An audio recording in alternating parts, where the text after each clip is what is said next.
Why do people get richer than others? Why do people get more money than others?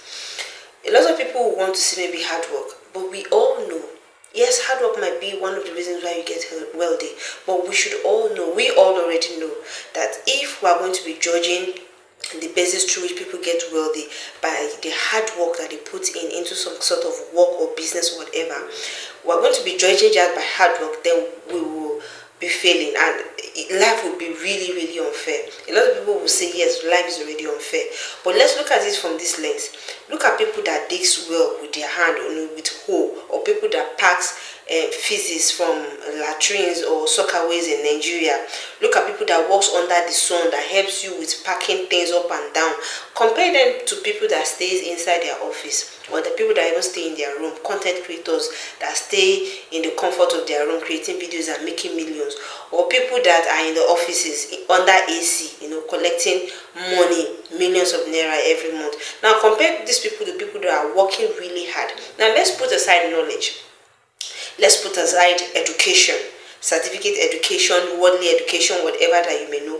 Now we're talking about the energy and strength you put into work and what you get in return from it, the amount of money you get in return from it. We, at this extent, we all know that it's not money. A lot of people hustle all their life and they don't even get half as rich as people that barely put in so much effort as they did. Now, what exactly is the problem here? What is that thing that differentiates? What is these differences then? This is where a lot of people are getting this wrong. It is not your hard work. It is your beingness. It is who you are being. Who are you being? It has to do with the internal before the outside. But most of the people in this world, virtually everybody in this world, like 80% of people, have forgotten what it means to be rich from the inside before having it on the outside. You hear most people say you have to be before you can have. But people don't really understand this concept of be before you can have. What does it mean to be before you have? You have to be happy before you can have what happy people have. You have to be abundant before you can have abundance. What does this really mean? This is really taking us back to the spiritual path. Your connection with your creator, your contentment, having this whole spiritual life, a kind of spiritual life that is contented, that is cautious of the wholeness of the universe.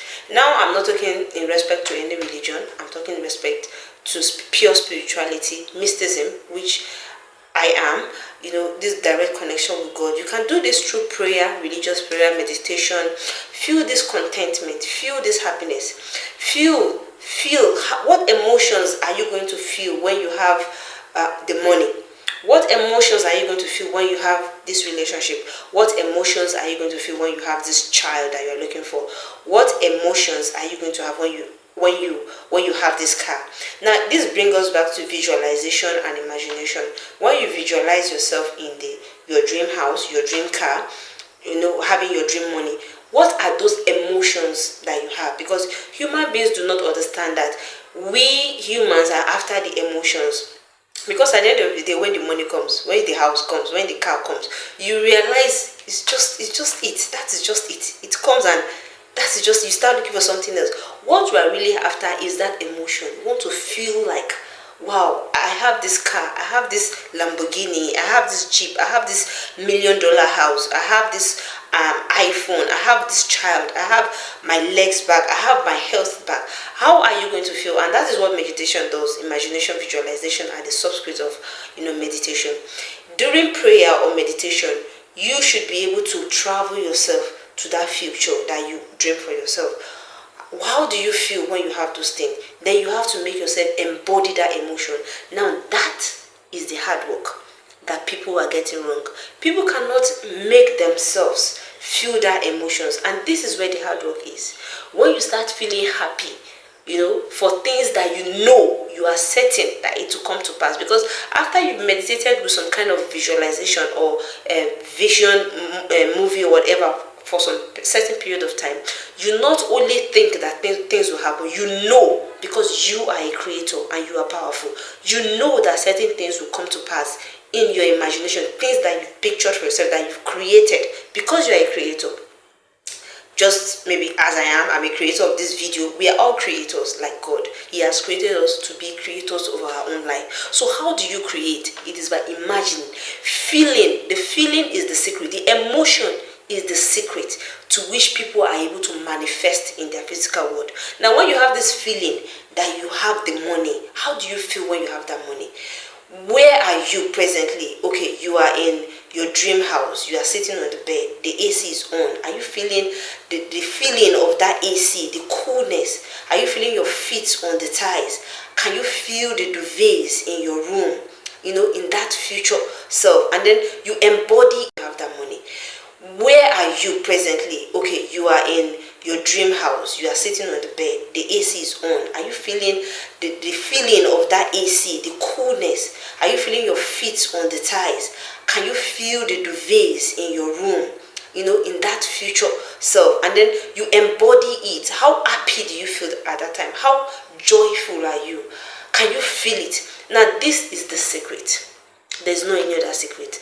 The ability to feel the future, to remember not your past now, to remember your future in your present and feel that it has already happened and have no fear whether it will come to pass or not, believing in the certainty of it coming to pass. That is the secret to manifesting your dream life. And then you have to keep up with this frequency. That is what most people like Bob or whatever, I don't know, all those people that teaches us vibrations and frequencies, they tell you to stay on the frequency. Staying on the frequency simply means you keep up with that frequency of happiness, that frequency of contentment, that frequency of satisfaction, joyfulness, feeling free, feeling alive, that life is actually abundant. That frequency, you don't let anything bring you down. You stay on that frequency, and after a while you see magic happening in your life. A lot of magic. Now, I'm not saying there's not going to be ups and downs in life. There will be time that the universe, God will test you with some kind of situations that you'll be forced to feel like, oh my God, what is happening?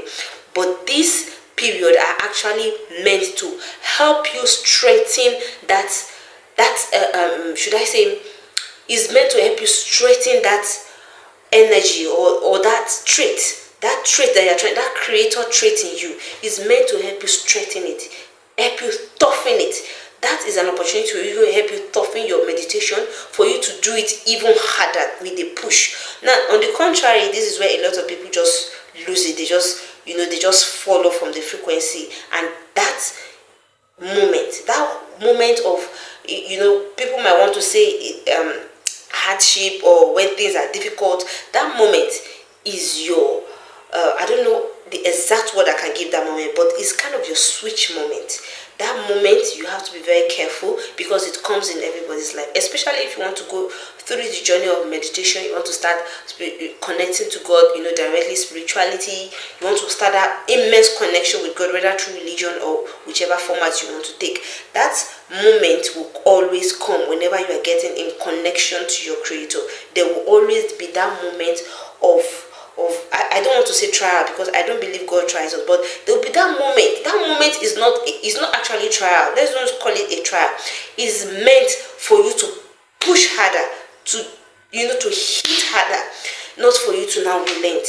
It is a moment when you hit harder, the door opens. Now, this is where we get it wrong. It is actually in the feeling, and that is exactly where the hard work lies, because a lot of people don't believe that you have to feel this happiness. You see people that work hard all their life, they are not happy.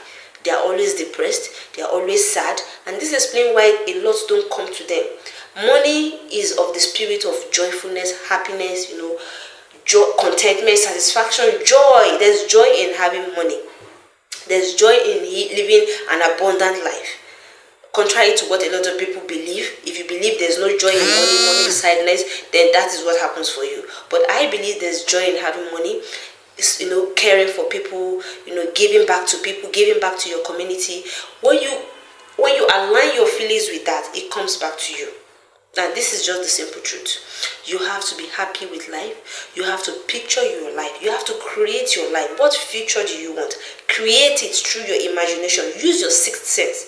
Being a psychic is not abnormal. It is absolutely normal. It is what God has given us. It's a gift. Use it and create your future. Now, be in the feeling of that your future always. And do not let anything at all, bring you down from that frequency. Watch the magic happens in your life.